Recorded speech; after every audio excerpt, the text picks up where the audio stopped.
Hello friends, இன்னைக்கு நம்ம சேனல்ல எப்படி வெனிலா ஐஸ்கிரீம் செய்யறது தான் பார்க்க போறோம்.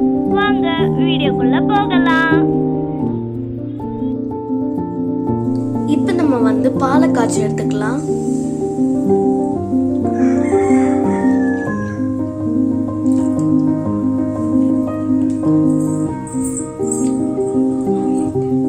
அரை லிட்டர் பால் தேவைப்படும், அதனால அரை லிட்டர் பால் எடுத்து காய்ச்சி எடுத்துக்கோங்க.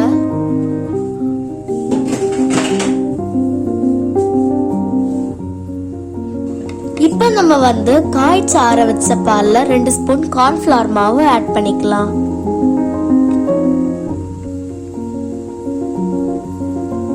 அடுத்ததாட்டு நம்ம நல்லா இதெல்லாம் சேர்த்து மிக்ஸ் பண்ணி விட்டுக்கலாம்.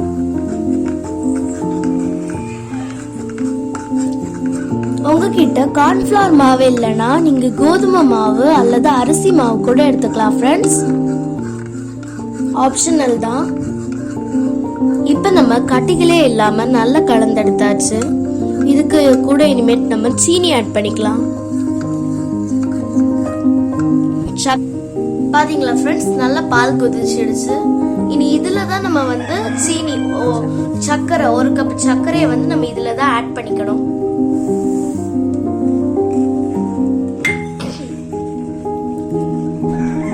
இது நல்லா கலந்து விட்டுக்கலாம், கட்டியே இருக்க கூடாது.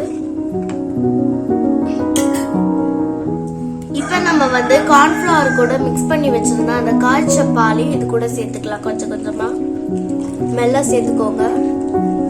இப்ப அதையும் இதையும் நல்லா கலந்து விட்டுக்கலாம்.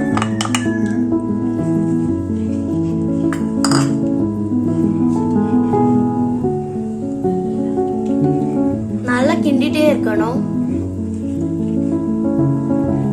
கைவிடாம கிண்டிட்டு இருங்க ஃப்ரெண்ட்ஸ். அப்பதான் நல்லா திக்கான கன்சிஸ்டன்சிக்கு வரும், அப்பதான் அடி பிடிக்காது. அதனால நல்லா கைவிடாம நல்லா ஸ்லோவா கிளறிட்டே இருங்க.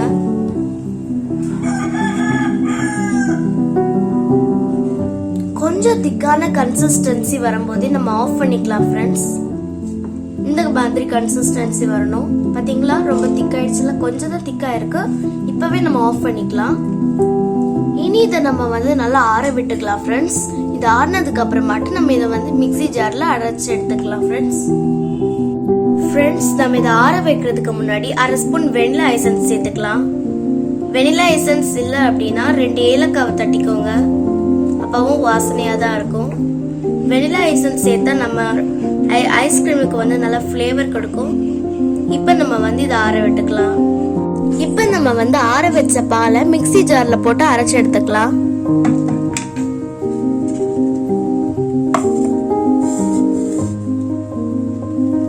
மெதுவா தட்டி அரைச்சு எடுத்துக்கோங்க.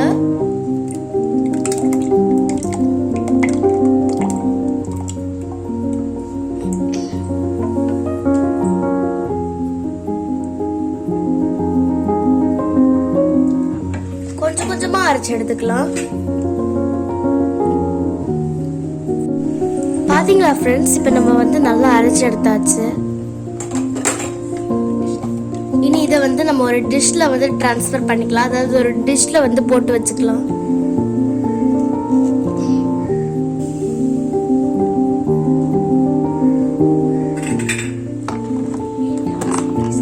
இதை நம்ம 8 hours இனி ஃப்ரீசர்ல எடுத்து வச்சுக்கணும். நைட்டு செய்றீங்க அப்படின்னா காலையில தான் இதை பார்க்கணும். 8 hours கழிச்சு பார்க்கலாம். இப்போ நம்ம 8 மணி நேரம் ஃப்ரீசர்ல வச்சு எடுத்தாச்சு ஃப்ரெண்ட்ஸ். பாத்தீங்களா, நம்ம ஐஸ்கிரீம் நல்லா செட் ஆயிருக்கு. இனி இதை நம்ம ஒரு டிஷ்ஷுக்கு டிரான்ஸ்ஃபர் பண்ணிக்கலாம்.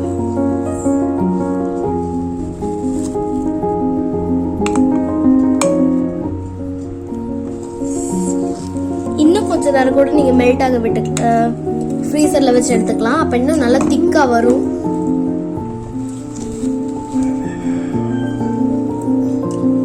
ஐஸ்கிரீம் சாப்பிடும்போது நல்லா கடிப்படணுன்றதுக்காக நான் கேஷ்யூ நட்ஸ் எடுத்துருக்கேன். பாத்தீங்களா ஃப்ரெண்ட்ஸ், கேஷ்யூ நட்ஸ் தூவி விட்டோம் அப்படின்னா நமக்கு சாப்பிடும் போது கடிப்படும் போது நல்லா இருக்கும்.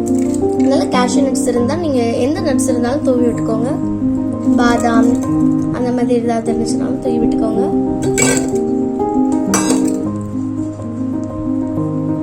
அவ்வளோதான் ஃப்ரெண்ட்ஸ், நம்மளோட டேஸ்டியான ஸ்வீட்டான ஐஸ்கிரீம் ரெடி ஆயிடுச்சு.